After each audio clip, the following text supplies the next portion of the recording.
wabarakatuh. Innal hamdalillah nahmaduhu wa nasta'inuhu wa nastaghfiruh. Na'udzu billahi min shururi anfusina wa min sayyiati a'malina.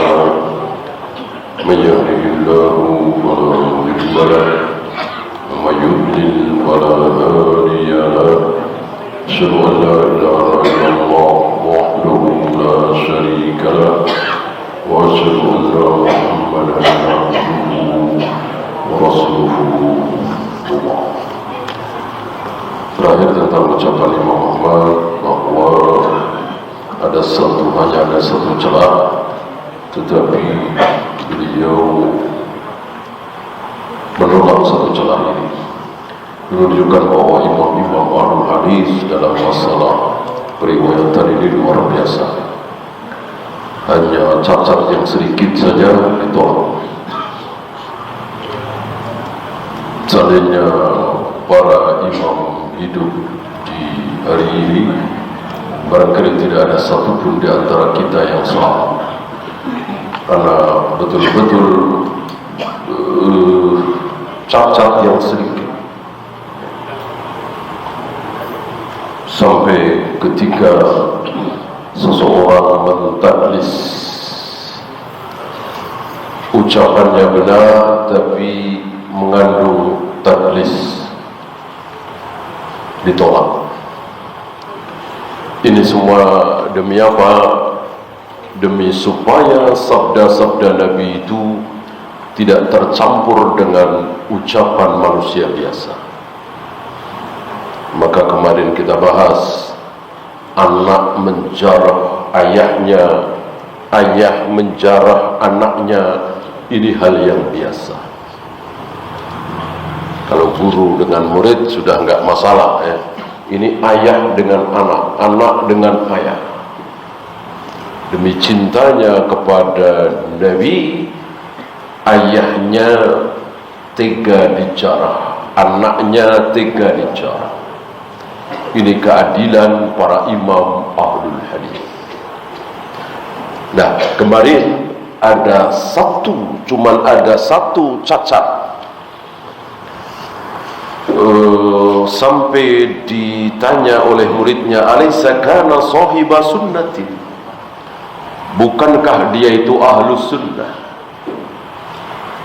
Dijawab oleh beliau, la amri laqad katabtu anhu walakin khallatun wahidatun, satu celah, satu cacat aku tidak terima. Dan ini tidak cukup dengan jujur, amanah, soleh, takut dosa, tidak cukup. Bahkan Ibnu Abi Mulaikah mengatakan, aku mendapati 70 orang di Masjid Nabawi. Seandainya harta Baitul Mal diserahkan kepada mereka, aman. Saking jujurnya, amanah, takut dosa. Tapi aku tidak mau mengambil hadis dari mereka. Jika mereka meriwayatkan hadis, aku tidak mau ambil, aku tidak mau tulis. Padahal jujur, amanah, takut dosa, saleh, berarti itu saja tidak cukup. Tidak hanya soduk tadi ya, menyangkut agama, ya soleh, ya jujur, ya amanah, berarti tidak mungkin dia berbohong ya. Ada satu lagi, apa? Kuat hafalannya, kuat hafalannya. Nah, ini berarti udud ya, siqah, bukan sekedar soduk.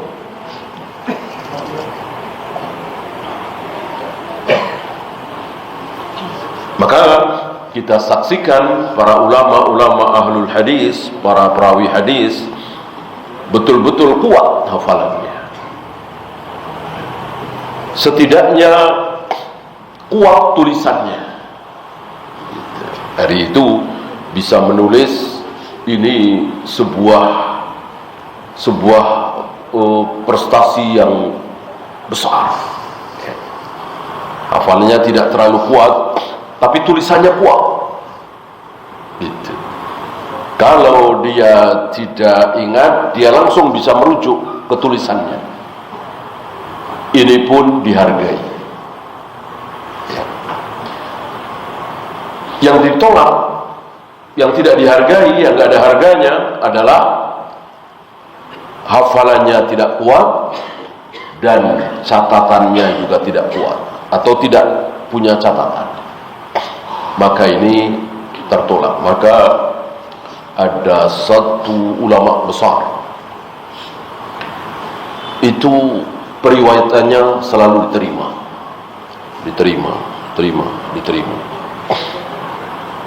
Kemudian tiba-tiba rumahnya kebakaran, catatannya hilang semua, terbakar semua.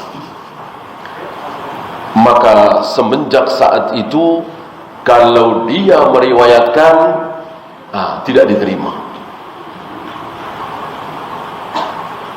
Ya,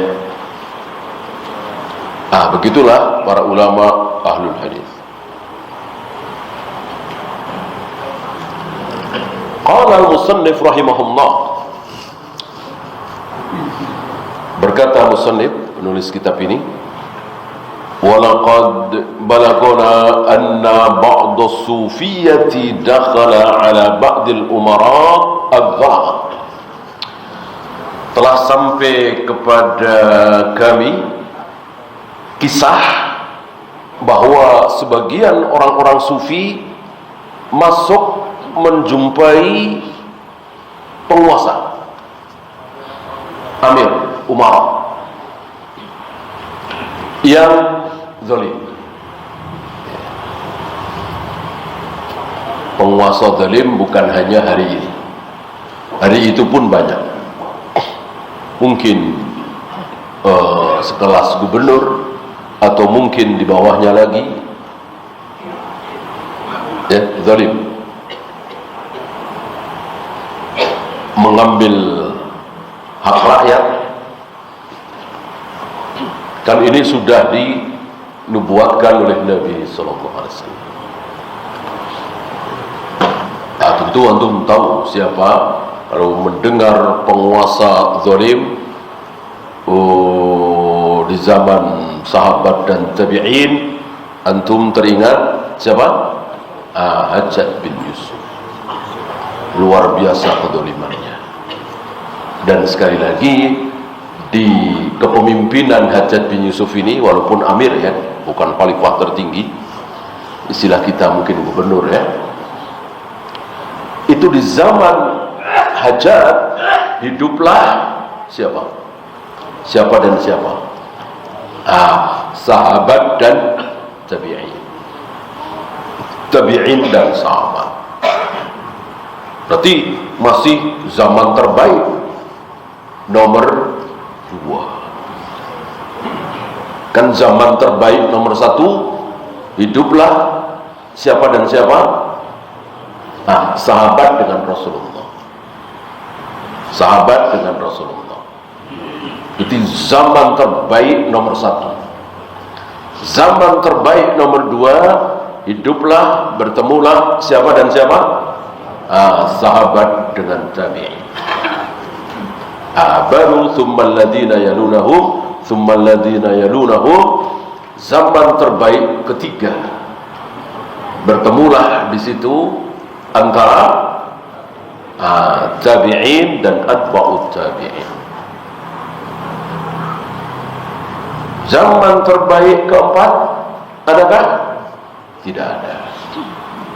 Tidak ada keempat, kelima, keenam, tidak ada. Kenapa tidak ada? Kenapa tidak ada? Karena Nabi hanya menyebut 3. Ya.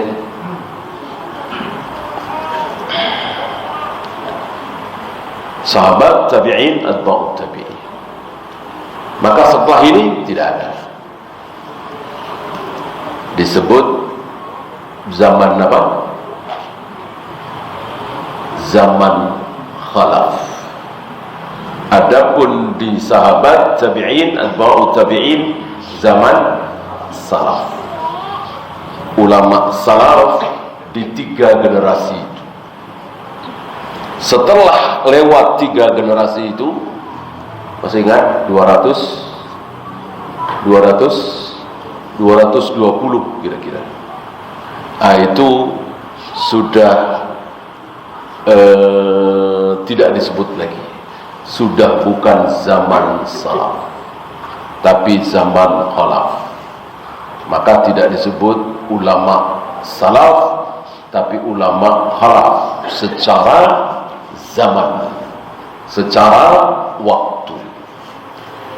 Adapun secara pemahaman, maka sampai hari ini adakah ulama salaf? Ada. Sampai akhir zaman, sampai waktu yang dikehendaki oleh Allah, akan selalu ada. La tazalu ta'ifatun min ummati dhahirina 'alal haq la yadurruhum man qadara. Akan selalu ada di tengah-tengah umatku satu kelompok yang selalu berada dalam kebenaran. Apa yang dimaksud? Salaf. Tapi secara pemahaman.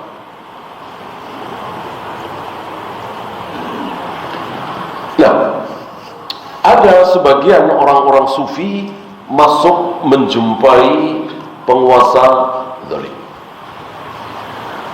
Fawa'adahu, datang, ya biasa, karena dianggap berilmu, dianggap ulama, tokoh, tahu tentang agama, maka apa istilah kita ya, ceramah, memberikan nasihat. Dan biasanya nasihat yang disampaikan adalah sesuatu yang tidak ada pada diri penguasa. Biasanya begitu. Misalnya penguasanya ini terkena syubhat Mu'tazilah misalnya. Nah, maka dan yang menasihati ini tahu si penguasa ini terkena syubhat Mu'tazilah. Yang disampaikan apa? Bukan masalah itu, masalah yang lain, masalah sholat misalnya, masalah sedekah misalnya, begitu. Tidak mau menyinggung-nyinggung itu, ya. Takut tersinggung, takut nanti marah, begitu.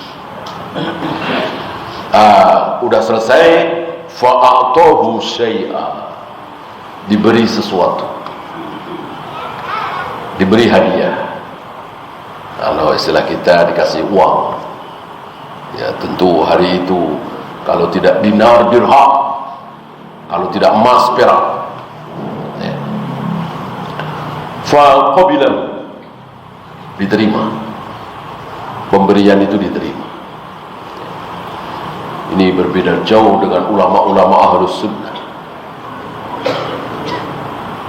Mendengar kisah ini, antum ingat siapa yang diminta oleh khalifah untuk datang ke istana ngajar? Nggak mau, nggak mau, dengan mengatakan al-ilmu yu'ta wa la ya'ti. Ilmu itu didatangi, bukan disuruh datang. Kalau anda ingin cari ilmu, ya datang kemari. Bukan kami yang harus datang ke tempat anda, ke istana. Siapa? Imam Malik rahimahullah rahmatan wasi'ah, guru dari Al-Imam Asy-Syafi'i, Imam Darul Hijrah. Belakangan Bukhari sama menolak. Padahal waktu itu Bukhari sedang bermasalah dengan ulama besar yang lebih senior, ya, Muhammad bin Yahya Ad-Dhuhri, yang sedikit sekali yang mau berguru ke beliau, karena Muhammad bin Yahya lebih senior. Ya, kaum muslimin lebih sikap waktu itu pada Muhammad bin Yahya. Nah, dalam keadaan seperti itu, Imam Bukhari diminta oleh Amir untuk mengajar di istana. Ditolak. Kalau mau, Anda yang datang ke rumah atau ke masjid. Ini luar biasa ulama-ulama kita Ahlus Sunnah. Ya. Berbeda dengan torekot-torekot Sufiyah ini. Justru mereka berharap untuk diundang ke istana. Setelah memberikan nasihat, ceramah, diberi hadiah, kemudian diterima. Faqala al-amir, setelah menerima, pulang, atau mungkin belum pulang ya, atau mungkin sudah pulang, si amir ini, si pejabat ini, si gubernur ini mengatakan, kulluna sayyadu. Ini menyindir, kita semua ini sayyadun, pemburu, berburu, ya.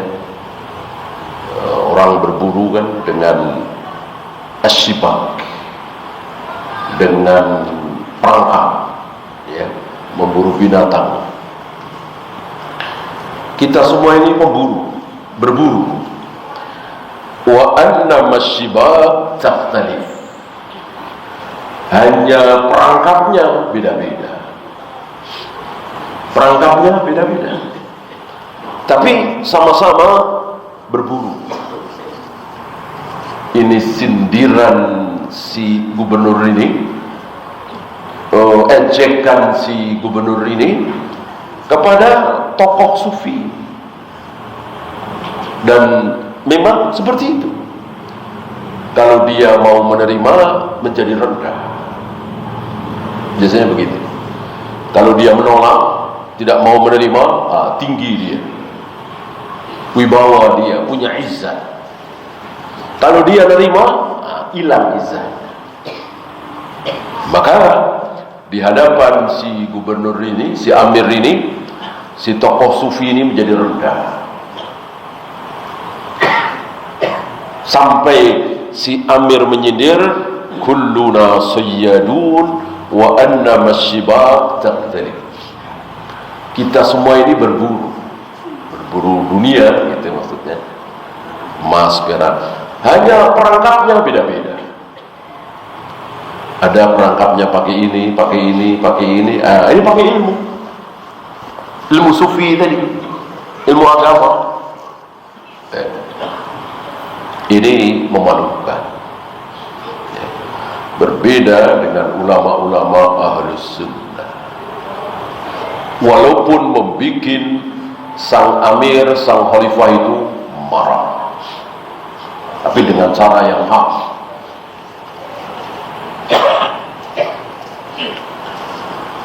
Penguasa waktu itu marah dengan Imam Nawawi karena fatwa beliau yang menyinggung penguasa. Karena waktu itu kan penguasa Mamluk, ya. Itu pernah dengar barangkali kisah di mana pernah ada penguasa tapi Mamluk, artinya mantan-mantan budak, gitu. Nah, Imam Nawawi memberikan fatwa yang tidak disukai oleh penguasa ini. Lalu penguasa ini marah. Nah, dalam marahnya ini penguasa mengatakan, memerintahkan kepada pejabatnya untuk menyetop tunjangan buat Imam Nawawi. Stop, jangan dikasih lagi tunjangan. Itu para pejabatnya jawabnya apa? Iya, beliau sudah lama menolak pemberian kita. Sudah lama sekali. Beliau tidak mau menerima pemberian dari kita. Inilah yang benar-benar ulama. Mencari akhirat, bukan mencari dunia. Mencari pahala ridha Allah, bukan mencari uang. Dan antum tahu kehidupan para ulama luar biasa, bersabar dalam kemiskinan. Kalau toh ada beberapa ulama yang kaya, ya karena usaha, karena berdagang, atau mungkin waris, ya, orang tuanya kaya raya. Tidak ada dengan cara-cara yang tercela.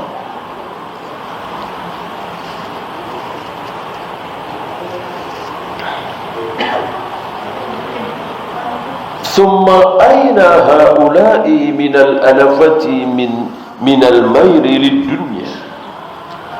Mana izzah mereka, kemuliaan mereka, keagungan mereka, kehebatan mereka? Gara-gara cenderung kepada dunia, maka menjadi hilang. Izzahnya hilang, kemuliaannya hilang. Fa inna nabiyya sallallahu alaihi wasallam qala, beliau membawakan sabda Nabi, dan ini sahih dari Imam Bukhari dan Muslim dari Abu Hurairah, al yadul ulya khairum minal yadis sufla. Tangan yang di atas lebih baik dari tangan yang di bawah. Apa maksud tangan yang di atas? Memberi. Apa maksud tangan yang di bawah? Menerima. Jadi lebih baik memberi daripada menerima. Walaupun menerima tidak otomatis haram, tidak otomatis tercela. Misalnya memang miskin, memang sengsara, tapi menerima. Nah, si fulan yang memberi, nah tentu yang memberi lebih baik. Ini memberikan semangat kepada kita untuk biasa memberi, jangan biasa menerima. Jangan senang kalau banyak orang memberi. Jangan bangga, justru mestinya malu.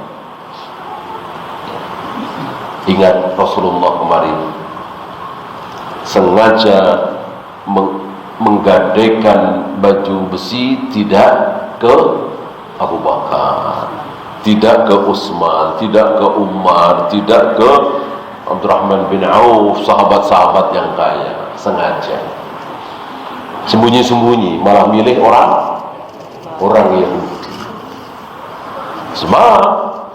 Beliau faham, seandainya beliau datang ke Abu Bakar, seandainya beliau datang ke Umar, ya pasti udah beres. Ya, beliau tidak mau. Ya. Ini Nabi mengajarkan kepada kita semua, terutama para tokoh, para ustadz, para ulama, jangan senang.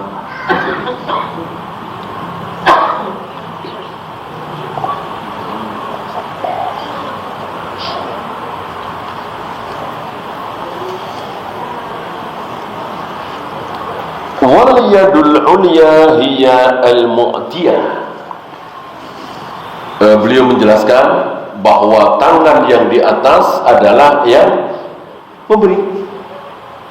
Hakadha fassarahu ulama.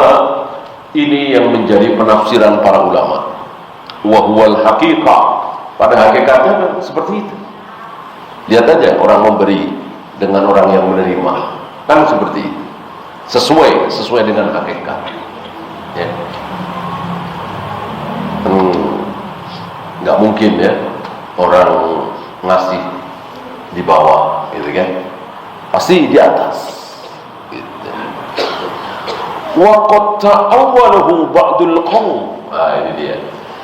Tapi kaum ini Om Sufiyah ini mentakwil, mentahrif lebih tepatnya, merubah dengan mengatakan al-ulya huwal akhidha, tangan yang di atas itulah yang mengambil, yang memberi, yang menerima. Ya, ini kan kacau, keliru. Yang di atas tentu yang memberi, sebagaimana tafsiran para ulama itu. Ya.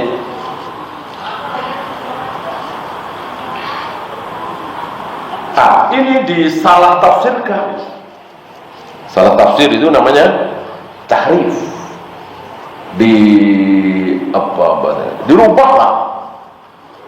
Dirubah bahwa tangan yang di atas itu yang diberi. Ya. Berarti diberi itu lebih baik daripada memberi. Jadi rusak karena memang kepentingan mereka. Kemudian beliau membawakan ucapan Ibnu Qutaibah,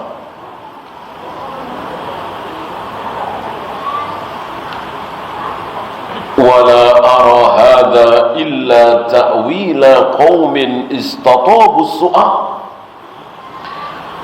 Aku tidak melihat ini kecuali takwilan, tafsiran orang-orang yang ingin mencari pembenaran bahwa minta-minta itu bagus, minta-minta itu tidak tercela, minta-minta itu boleh.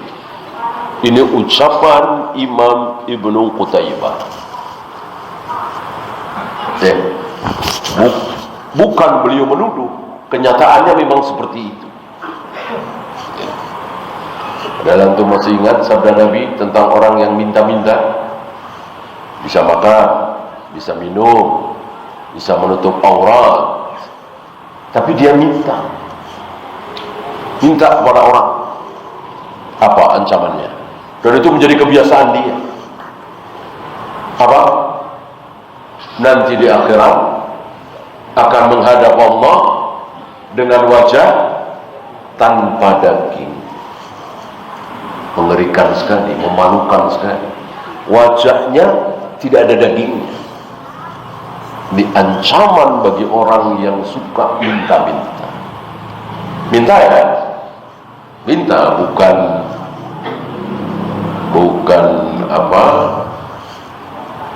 maksa. Minta dong. Gimana maksa? Kan ada ya. Ya kalau bapak nggak kasih, ya saya nggak mau tanda tangan. Padahal tugas dia tanda tangan dan sudah digaji. Dan yang ditandatangani ini yang sudah berhak ditandatangani. Persyaratan sudah sempurna. Ya, tapi dia tidak mau tanda tangan kalau tidak diberi. Ini lebih baik apa lebih buruk dari yang tadi? Tentu lebih buruk. Kalau yang tadi minta aja, nggak dikasih ya udah. Minta. Itu ancamannya, jadi menghadap Allah dengan wajah tanpa daging. Bagaimana orang yang memaksa? Yaitu memaksa kan. Sementara orang-orang butuh tanda tangan itu. Ya, kalau dia nggak tanda tangan ya dia nggak punya KTP, dia nggak punya paspor, dia nggak punya SIM.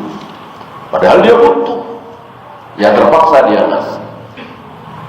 Ya, kayak apa ya dosanya?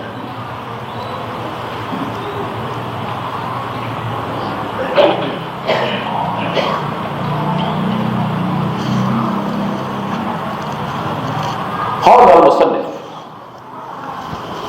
wa laqad kana awailu as-sufiyyati yanduruna fi husulil amwali min ayyi wajhin. Orang-orang sufi dulu kemunculan di awal-awal itu selalu melihat, mengawasi harta ini dari mana, harta ini dari mana. Gitu. Jadi peduli. Wa yufattishuna an mata'imihim, menyelidiki ini si fulan ini dari mana, mendapatkan ini dari mana. Ini karena awailu sufiyati, sufi yang awal ya. Walaupun jelas berada dalam kesesatan, sufi itu kan sesat, nggak ada sufi yang tidak sesat. Wa su'ila Ahmad bin Hanbal An-Sari As-Saqati, Imam Ahmad bin Hanbal pernah ditanya tentang seorang tokoh bernama As-Sari As-Saqati, tokoh ya, bukan ulama. Faqal Asy-Syaikhul Ma'ruf bitibil mat'am, walaupun bukan ulama, walaupun sufi, tetapi terkenal dengan makanannya yang baik, tidak mau menerima makanan yang tidak baik, yang tidak jelas, yang syubhat. Nah itu orang-orang sufi dulu.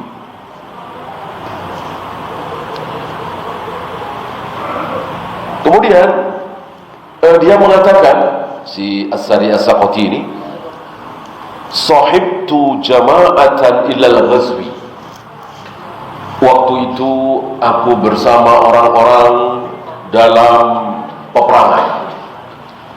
Tidak disebutkan perang yang mana, karena peperangan dalam sejarah Islam ini luar biasa.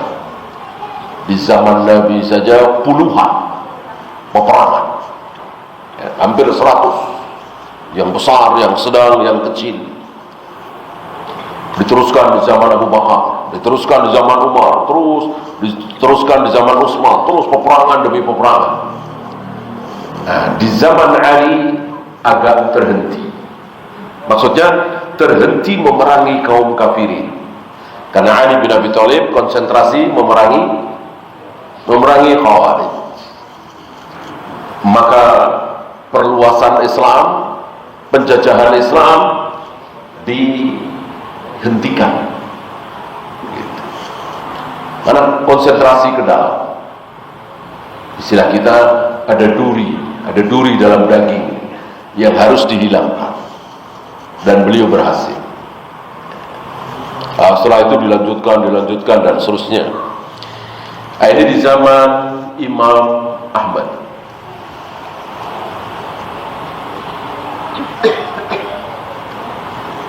Kami bersama jamaah dalam satu peperangan. Faktaraina dar, lalu kami menempati satu rumah, satu bangunan yang tentu tidak tahu ini milik siapa, tapi ya terpaksa ditempati. Mungkin yang lainnya bikin kemah gitu ya. Nah, ini ada satu bangunan kosong ditempati. Fanasabtu fiha tannuran. Setelah beberapa saat aku bikin tandur, dapur, perapian untuk memasak. Fatawarra'u ayyakulu min hubzi dzalika tandur. Setelah matang makanan, roti itu matang, aku suguhkan, mereka tidak ada yang mau makan. Sampai di situ waroknya, hati-hatinya ya, karena menempati satu bangunan yang nggak tahu milik siapa dan tidak ada izin, maka memakan hasil makanan yang dimasak di tempat itu mereka tidak mau. Inilah orang-orang dulu, sangat berhati-hati, jangan sampai masuk ke perut sesuatu yang haram. Dan Nabi mengacam kullu lahmin nabata min suktin, setiap daging yang tumbuh dari hasil yang haram, maka fannaru aula biha, maka tempat yang paling cocok, yang paling tepat adalah neraka. Maka jangan sampai daging kita, daging istri kita, daging anak-anak kita itu tumbuh dari hasil yang haram. Riba, judi asuransi, ya, rentan, hal-hal yang haram hari ini banyak sekali. Hasil menipu, hasil menzalimi orang lain, jangan sampai. Tempatnya neraka.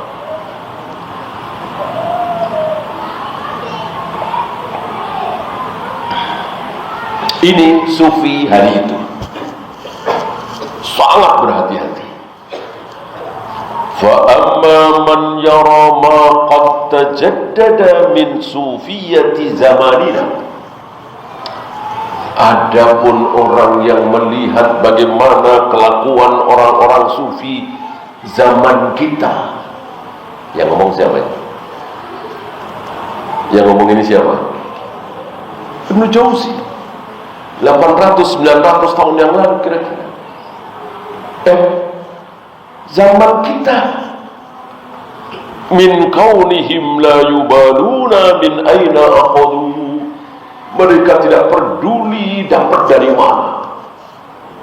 Fa innahu ya'jab, ini aneh, ini mengherankan, ajib, kata beliau. Ditimpali oleh Syekh Ali Hasan. Syekh Ali Hasan pensarah kitab ini atau pentaklik kitab ini wafat kapan? 4 tahun yang lalu, 4 atau 5 tahun yang lalu. Saya kira belum nyampe ya, 4 tahun. Kena COVID kan beliau. Apa kata beliau? Wal ajabu yazdadu min sufiyati zamanina. Lebih menakjubkan lagi sufi sekarang, zaman ini. Ya, 900 tahun yang lalu saja Ibnu Jauzi mengatakan menakjubkan ini, aneh ini, ya. Enggak seperti sufi yang awal, jauh lebih buruk dari sufi yang awal. Kata Syekh Ali Hasan, apalagi sekarang. Sepertinya beliau menulis kitab ini sebelum tahun 2000, ya. Berapa tahun nih? Ya, hampir 1000 tahun kalau dari wafatnya Ibnu Jauzi. Ya. Karena semakin kesini orang-orang itu semakin baik atau semakin buruk? Semakin buruk, bukan semakin baik. La ya'ti 'alan nasi zaman, tidak datang satu zaman kecuali zaman itu pasti lebih buruk dari sebelumnya. Besoknya lebih buruk lagi, lusa lebih buruk lagi, terus memburuk sampai puncak keburukan apa? Kiamat. Menjelang kiamat, la yuqalu fil ardi Allah Allah Allah. Ini puncak keburukan. Di muka bumi ini tidak ada satupun orang yang menyebut lafaz Allah. Menyebut Allah enggak ada. Ya sudahlah, terserah Allah saja. Enggak ada yang bilang begitu. Apalagi subhanallah, insyaallah, alhamdulillah, la ilaha illallah, boro-boro nyebut kata Allah satu saja tidak ada. Dan awas jangan salah faham seperti saudara-saudara kita, la yuqalu fil ardi Allah Allah Allah Allah, dikira bahwa boleh berzikir dengan Allah Allah Allah. Mereka memahami hadis itu, oh berarti boleh berzikir Allah Allah Allah Allah. Nanti ketika menjelang kiamat, nggak ada yang berzikir Allah, Allah, Allah, Allah. Berarti sekarang boleh, sekarang masih ada. Ini salah paham. Berzikir dengan lafaz Allah, Allah, Allah tidak boleh. Kenapa? Karena tidak ada pujian. Tidak ada pujian. Harus Allah itu harus dipuji. Alhamdulillah, apa subhanallah, apa Allahu Akbar, harus ada pujiannya. Allah Maha Suci, Allah Maha Besar, segala puji bagi Allah. Tidak ada sembahan kecuali Allah. Tidak boleh hanya sekedar nama Allah, Allah, Allah. Dan yang paling jelas, ini tidak pernah dicontohkan oleh Rasul dan para sahabat. Tidak ada satupun riwayat yang menyatakan bahwa Rasul dan para sahabat pernah berzikir Allah, Allah, Allah. Tidak ada. Bahkan yang Khawarij itu, yang di masjid Kufah menjelang salat subuh, itu kan bukan Allah. Zikirnya benar, subhanallah. Kan halilu mi'ah, sabbihu mi'ah, kabbiru mi'ah. Bertakbirlah 100 kali, Allahu Akbar, Allahu Akbar, Allahu Akbar. Benar Allahu Akbarnya, bukan Allah, Allah. Bertasbihlah 100 kali, sabbihu mi'ah, subhanallah, subhanallah, subhanallah. Salahnya yang di Masjid Kufah itu, salahnya Khawarij itu, salahnya berjamaah. Salahnya berjamaah. Bukan isi zikirnya salah, isi zikirnya benar. Salahnya adalah dihitung berjamaah. Salahnya di situ, bid'ahnya di situ.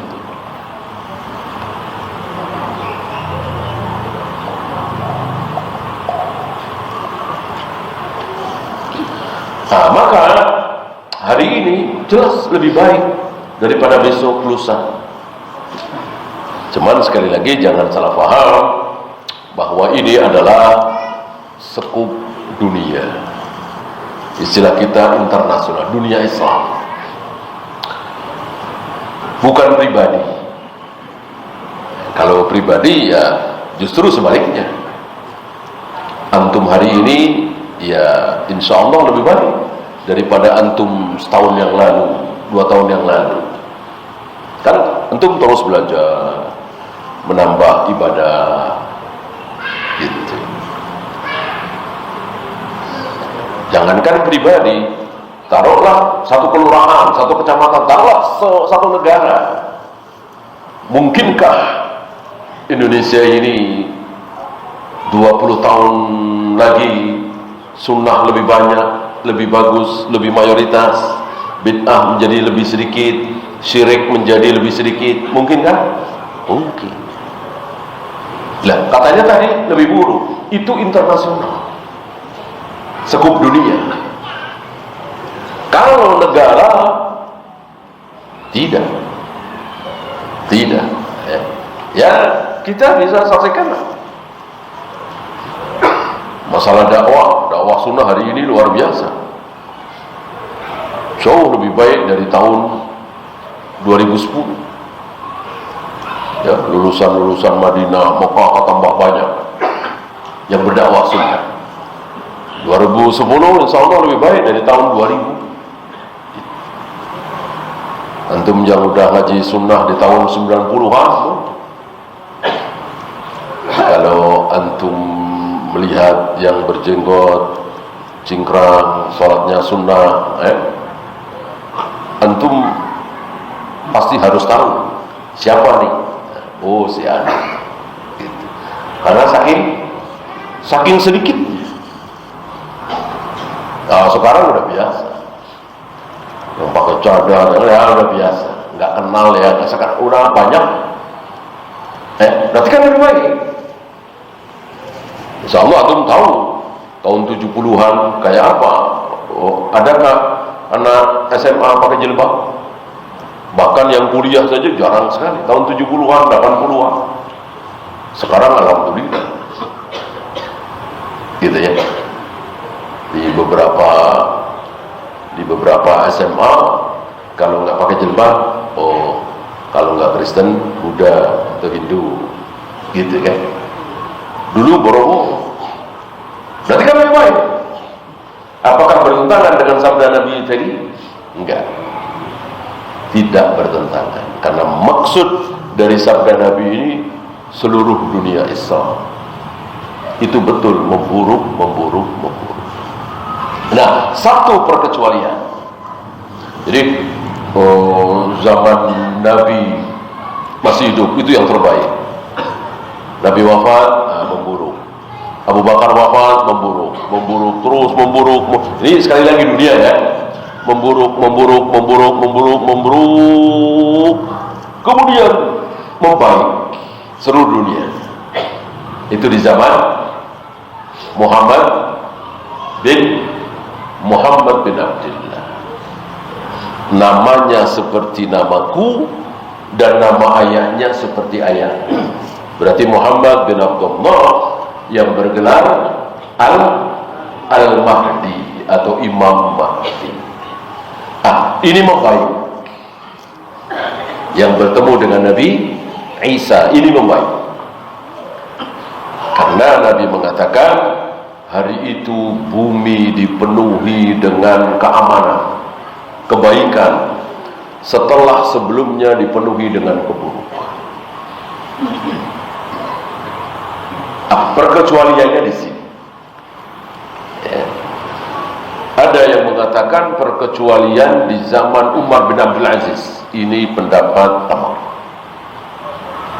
Kalau secara ekonomi, secara penampakan betul sekali.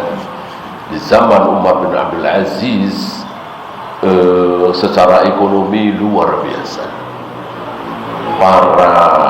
Para amil zakat, para petugas zakat kebingungan nyari mustahil. Nyari orang-orang yang berhak menerima zakat, fakir, miskin dan seterusnya, bingung. Karena rata-rata kaya raya. Luar biasa, Baitul Mal menumpuk-numpuk.